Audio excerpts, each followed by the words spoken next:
Jēzus atstāja savu godību, debesis un nonāca šo zemi, šo grēcīgo zemi pie cilvēkiem un kļuva par cilvēku.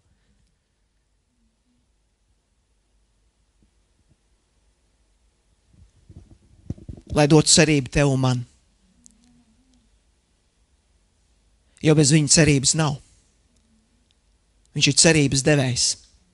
Dieva vārds mums atklāja, ka cerības devējs ir Dievs. Amen. Cerības devējs ir Dievs. Un tā ir visvērtīgākā dāvana.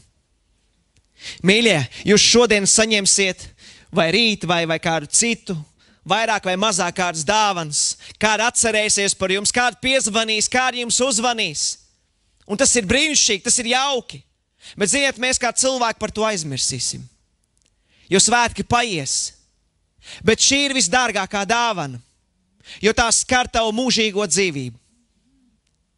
Ja Jēzus Kristus ir kungs tavā dzīvē, ja viņš ir tavs glābējs, ja tu esi nožēlojis savus grēkus un atdevis savu dzīvi viņam, tā ir vislielākā dāvana.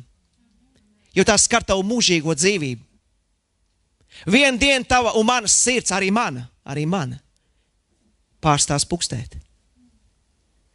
Bet zini, tā turpinās pukstēt debesu valstībā. Un tev būs piešķirta jauna miesa, jeb ķermenis, debesu ķermenis. Tas ir apsolījums.